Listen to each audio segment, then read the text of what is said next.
Chapter 1. That's Life. No jobs in the cupboard.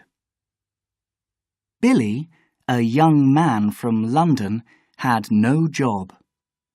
He lived with his mother, Mrs. Harris. One day he asked her, "How can I get a job?" "Look in the newspaper," she answered. So he bought a paper and looked for jobs. There were a lot of jobs in London.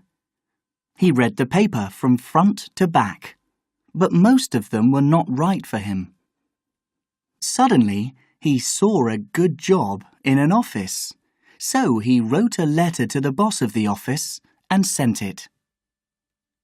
A week later, he got a letter from the boss, Mr. Davidson. He showed the letter to his mother. "Please come to my office next Monday. I want to meet you and we can talk about the job." Mrs. Harris was quite excited and Billy was happy, but he was also very nervous. On the Monday morning, Billy got up early and had breakfast. He left the house and went to Mr. Davidson's office. There were 7 people there for one job. Mr. Davidson asked him to come into his office, and the other 6 people waited outside. He asked Billy a lot of questions. He was nervous, and he answered the questions badly. When Mr. Davidson finished, he smiled at Billy and said, "Thank you, Mr. Harris. Please wait outside."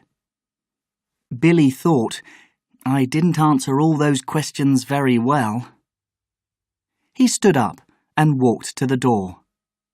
But he made a mistake. It wasn't the door out of the office. It was a cupboard. What can I do now? Do I stay in the cupboard and wait, or do I go back into the office? He thought. Perhaps I'll stay here and wait. When they're all gone, I can come out again. Mr. Davidson spoke to the other 6 people, and one by one they went out. At 5 o'clock, Mr. Davidson went home. Billy didn't know the time, so he stayed in the cupboard. He was very tired, and he went to sleep. He slept for a long time. Next morning, the cleaner came in. She opened the door of the cupboard and found Billy. "What are you doing here?" she asked. "I came here for a job. Did I get it, do you know?"